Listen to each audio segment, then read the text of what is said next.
Emotional touch हो गया, छोड़ दिया, गुड है, वायनाड जीतने में भी कोई समस्या बहुत बड़ी प्रियंका गांधी को आने वाली नहीं। ये फैसला ले लिया गया कि यूपी में आप रहें, जिस तरीके से आपने मल्लिकार्जुन खड़गे को कि CWC ने यह तय किया। क्या यूपी में एक चुनाव जो जीते हैं ये मिल के बहुत सालों बाद, अगर कहें 35 साल बाद, कांग्रेस थोड़ा उठते हुए दिखी, जहां से गिर के ऊपर पहुंची, एक सांसद था 6 पे पहुंच गए। ये आप कैसे देखते हैं कि राहुल गांधी की मौजूदगी एक बड़ा असर डालेगी? और प्रियंका अगर यहां से लड़ती, रायबरेली रहती, क्योंकि जब जिताने की बात आती है तो प्रियंका गांधी ने खुद भी बोला मैं 20 साल से मेहनत कर रही थी यहां से दोनों सीटों, तो शायद ज्यादा कनेक्ट नहीं होता। देखिए, एक चीज मैं आपको स्पष्ट कर दूं कि कांग्रेस पार्टी ये रिस्क लेने को तैयार नहीं थी कि प्रियंका गांधी को रायबरेली से लड़ाया जाए, और रायबरेली यदि छोड़ देते तो भारतीय जनता पार्टी जान लड़ा देती इस चुनाव को काफ़ी दुरूह बनाने के लिए। जो वायनाड का जातीय समीकरण है वो कांग्रेस पार्टी के एकदम मुफीद है। वहां पे कांग्रेस पार्टी का हारना बहुत मुश्किल काम है। तो कभी नहीं आ रही, हाँ, कभी नहीं आ रही। तो उसमें क्या होता है कि आप ऐसी सीट पे ही छोड़ना चाहते हैं जहां पर आपकी हार लगभग नामुमकिन हो। और दूसरी चीज, राहुल गांधी, देखिए इससे पहले 2009 में भी कांग्रेस पार्टी 20+ सीट जीती थी लोकसभा में, लेकिन राहुल गांधी इस चीज को समझ गए थे कि पिछले काफी लंबे समय से कांग्रेस पार्टी का ना कोई जो एक ऑर्गेनाइजेशनल स्ट्रक्चर है वो पूरी तरह से गायब था। और जिस तरह का परफॉर्मेंस राहुल गांधी और समाजवादी पार्टी के साथ मिलकर बनाए 43 सीटें जीती, जिसमें से 6 कांग्रेस ने जीती, जो अपने आप में बहुत बड़ा रिजल्ट था। मुझे लगता है कि बिना उत्तर प्रदेश की राजनीति को सॉलिडिफाई किए, बिना उत्तर प्रदेश की राजनीति को साधे, राहुल गांधी बड़े राजनेता नहीं बन सकते। और बिना उत्तर प्रदेश को सिद्ध किए आप दिल्ली की सत्ता पर भी नहीं काबिज हो सकते। तो इसी वजह से मुझे लगता है कांग्रेस ने काफी सोचा समझा, यह निर्णय बिल्कुल अप्रत्याशित नहीं था। हम लोग आपस में बात करते थे, कितनी बार हम लोगों ने कहा कि वो 101% वायनाड छोड़ेंगे और रायबरेली रहेंगे, क्योंकि बिना इसके गए, आप बिना उत्तर प्रदेश को जीते किसी भी सूरत में दिल्ली की सत्ता पर नहीं बैठ सकते। और इसी वजह से राहुल गांधी ने निर्णय लिया, जो इकलौती चीज थी, क्योंकि वायनाड भी प्रियंका गांधी को इसलिए दिया गया, इसलिए नहीं कि वहां पे आप 100% जीत जाएंगे। मुझे लगता है ये इसलिए भी दिया गया क्योंकि वो नहीं चाहते कि वायनाड की जनता के बीच ये मैसेज जाए कि जब टाइम ठीक हुआ, हमने जीत लिए और हट गया, तो हमने किसी अरे गहरे नेता को, मतलब किसी एक नेता को हमने वहां से टिकट दे दिया। यदि आप प्रियंका गांधी को वहां से चुनाव लड़ाते हैं तो मैसेज जनता के सामने है कि ठीक है, मैं हट रहा हूं, लेकिन मेरी बहन चुनाव लड़ रही, तो वायनाड की जनता के लिए भी ये अच्छा संदेश जाएगा और उस पर विपक्ष बहुत हद तक उनको घेर नहीं पाएगा। विपक्ष घेर नहीं पाएगा। मेरे साथ संजीव उनियाल जी, राजनीतिक विश्लेषक हैं, वो भी जुड़ चुके हैं। महेंद्र जी, आपसे मैं ये समझना चाहूंगा कि अगर आंकड़ों के हिसाब से देख लें तो 99 में सोनिया गांधी भी रायबरेली और बेल्लारी साउथ की सीट लड़ी थी, तब जिसका मार्जिन ज्यादा था, तब भी ये तय किया गया था कि बेल्लारी छोड़ देंगे, क्योंकि वहां 51 या 51,000 से जीत हुई थी और रायबरेली में अच्छा मार्जिन था। ये सीट डिसाइड, जैसा ब्रजेश जी ने कहा कि रिस्क लेने के कोई चांस नहीं था और बीजेपी के पास एक बड़ा मौका आ जाता। लेकिन आप यूपी में जो कांग्रेस समाजवादी पार्टी के साथ आई है, 9% इस बार वोट मिला है, 9.5% के आसपास, उसको रहना तो समाजवादी पार्टी के बैसाखियों पर ही रहेगा ना। अकेले क्या वो कोई निर्णय ले सकती है कि 27 में हम अकेले लड़ जाएं, या साथ में रह के, जब इनके पास 18 सीटें थी तब तो दी उसने, 17 में समाजवादी पार्टी ने 90 सीटें और 10 सीटों पर फ्रेंडली मैच हो गया था। 27 को अगर देखें, और कांग्रेस के लिए बहुत जरूरी है कि यूपी में खड़ा होना। मैं ब्रजेश जी की बात से पूरी तरीके से सहमत हूं। ये बिना समाजवादी पार्टी की बैसाखियों से कि आप कैसा देखते हैं कांग्रेस का?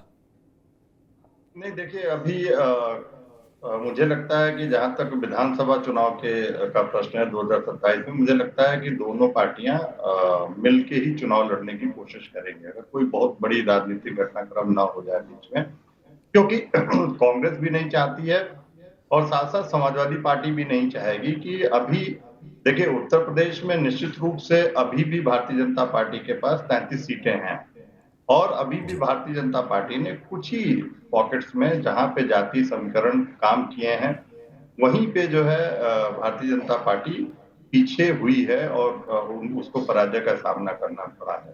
तो मुझे लगता है हाँ, निश्चित रूप से अगर आप दिल्ली की गद्दी पे काबिज होना चाहते हैं तो उत्तर प्रदेश ही वो रास्ता है जिससे आपको गुजरना पड़ेगा। वहां अपनी एक जमीन, राजनीतिक जमीन कांग्रेस पार्टी को बनानी पड़ेगी, खोजनी पड़ेगी।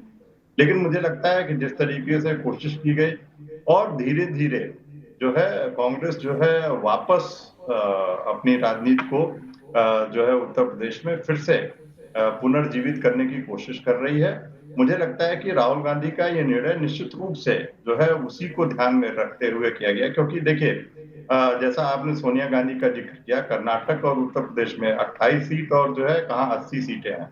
वहीं अगर आप केरल की बात करें तो 20 सीटें हैं और 80 सीटें हैं।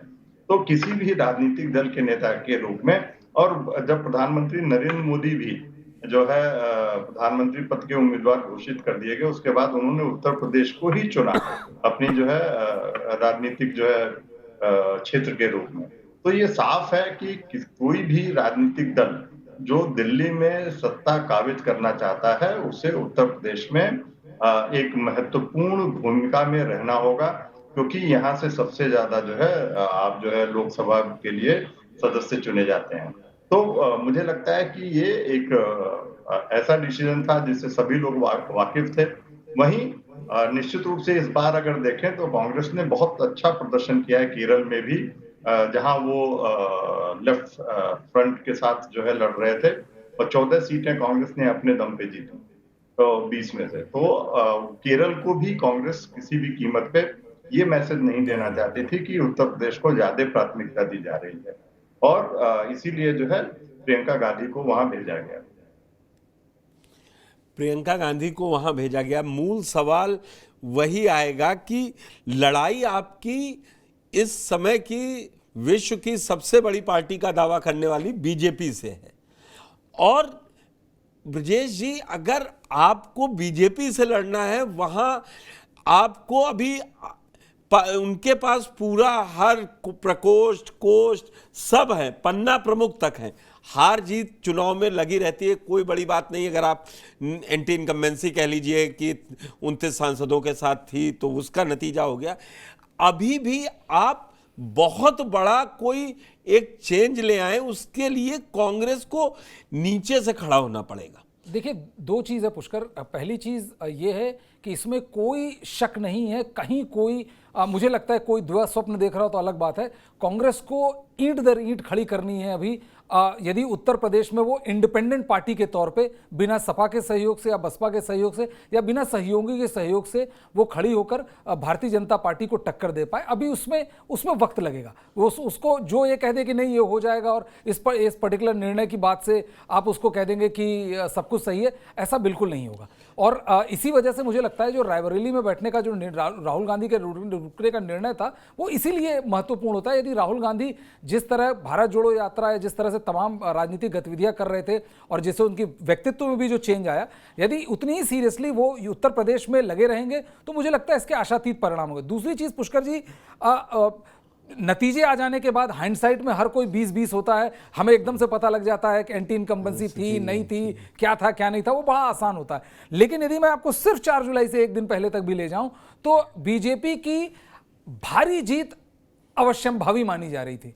बिल्कुल अवश्यम्भावी, जो कहे कि वो नहीं मानी जा रही थी वो झूठ बोल रहा होगा, और आप या कांग्रेस या सपा का प्रवक्ता होगा।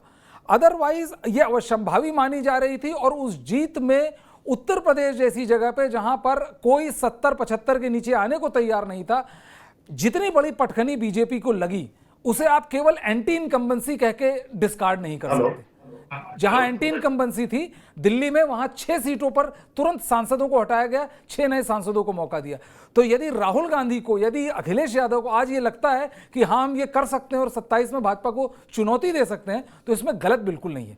जिस तरह की जीत हासिल हुई है या जिस तरह का कहिए परफॉर्मेंस आया विपक्ष का, वो भी अभूतपूर्व परफॉर्मेंस है मुझे लग रहा है। और कोई 400 350 के नीचे जो जहां मिनिमम 300 प्लस पे आप मानने को आपको तैयार थे, वहां पर यदि किसी पार्टी को आपने 240 पे ला दिया तो ये विपक्ष की जीत 101% है।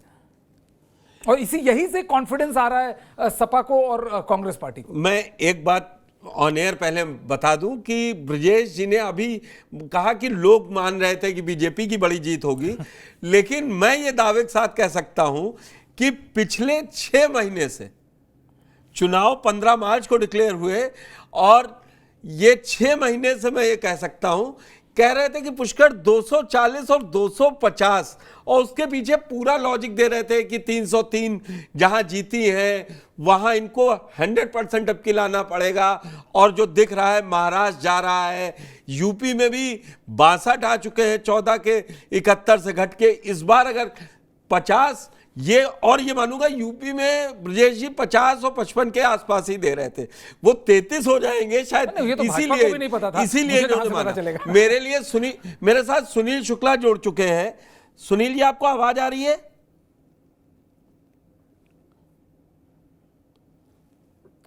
अनम्यूट करने को बोलिए उनको। आप अनम्यूट कर लीजिए सुनील जी अपने आप को।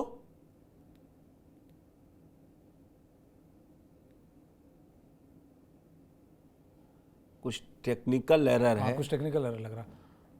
हाँ, आप चेक कीजिए। जो मैं बात कह रहा था, सुनील जी आवाज आई क्या आपको? खैर,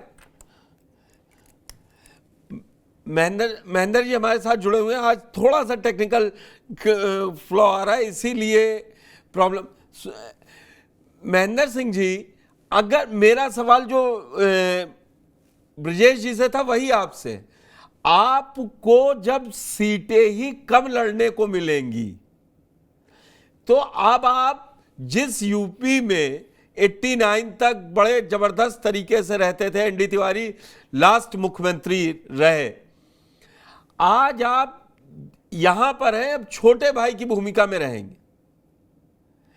ये समझाना और समझना राहुल गांधी के लिए बहुत जरूरी है कि वो कैसे यूपी में उन्होंने 2017 में भी अखिलेश की सरकार के खिलाफ से 27 साल यूपी बेहाल के नारे से आए थे।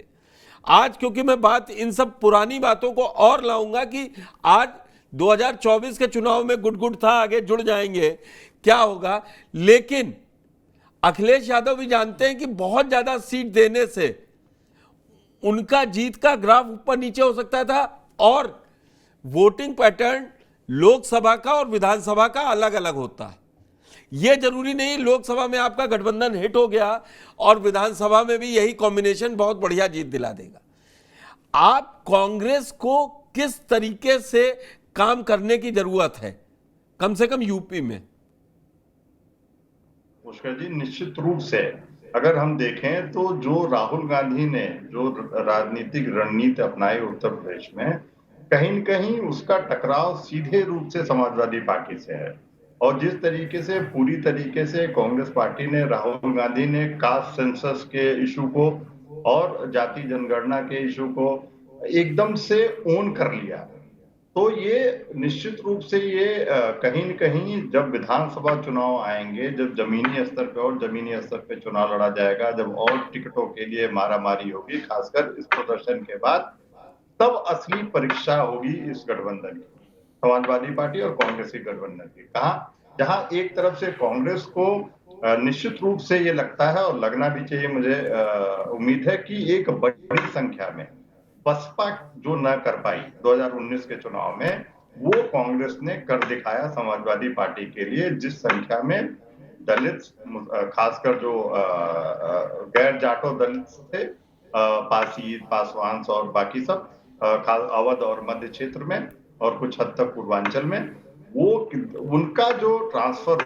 हुआ समाजवादी पार्टी के तरफ, निश्चित रूप से उसका श्रेय राहुल गांधी को और कांग्रेस पार्टी को जाता है। जिस प्रकार से आरक्षण खत्म कर देंगे, संविधान बदल देंगे और बाकी जो जाति जनगणना का नैरेटिव कांग्रेस पार्टी ने खुद ओन कर लिया, जो 1990 के दशक में जब इन क्षेत्रीय दलों का उत्तर प्रदेश में उदय हुआ, तो ये जो आइडेंटिटी पॉलिटिक्स थी या सोशल जस्टिस पॉलिटिक्स थी, वो इन क्षेत्रीय दलों ने अपना लिया और उसपे वो सफल भी रहे कुछ हद तक।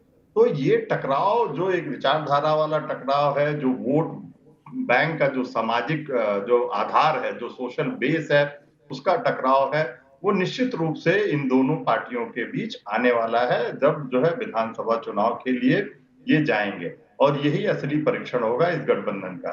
हाँ, कांग्रेस पार्टी के लिए तो निश्चित रूप से मैं कह रहा था कि ये जो जिस तरीके से चुनाव जा रहा है, कांग्रेस पार्टी के लिए 2009 जैसी स्थिति साफ दिखाई दे रही है, और एक तरीके से ग्रीन शूट्स है कांग्रेस पार्टी के रिवाइवल का, जो दिखाई दे रहा था जमीन पे, जो लोग बात करना शुरू कर दिए थे। राहुल गांधी को लोग एक जो है गंभीर नेता के रूप में लेना शुरू कर दिए थे।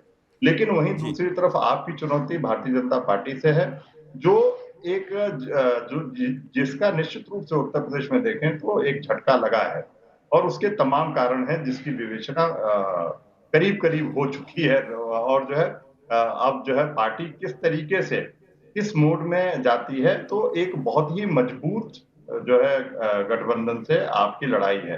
तो ऐसे में कांग्रेस अगर उत्तर प्रदेश में रिवाइव करना चाहती है, लेकिन मुझे लगता है कि महाराष्ट्र की में जिस तरीके से भारतीय जनता पार्टी की स्थिति हुई, या जिस तरीके से पंजाब में भारतीय जनता पार्टी की स्थिति हुई, मुझे लगता है कि जो राष्ट्रीय राजनीतिक दल हैं, उनको सोचना पड़ेगा कि आप इन क्षेत्रीय दलों के साथ अपने कैसे संबंध रखना चाहते हैं, किस प्रकार से संबंध रखना चाहते हैं। ये दोनों हारें जो है वो रीडिफाइन करेंगी कि जो राष्ट्रीय दल हैं वो क्षेत्रीय दलों के साथ किस तरीके से संबंध रखना चाहते हैं। क्या तो कांग्रेस के लिए एक बहुत बड़ी दुविधा होगी कि उसकी प्रगति बिना जो है समाजवादी पार्टी को किनारे किए हुए, या उनके सामाजिक जो उनका आधार है उन पे अपना जो है प्रभुत्व बनाए बगैर नहीं हो सकता। वहीं साथ साथ उसको समाजवादी पार्टी को साथ लेके भी चलना फिलहाल मजबूरी है। तो ये दुविधा निश्चित रूप से बहुत बड़ी दुविधा जो है वो कांग्रेस पार्टी के समक्ष आने वाली है।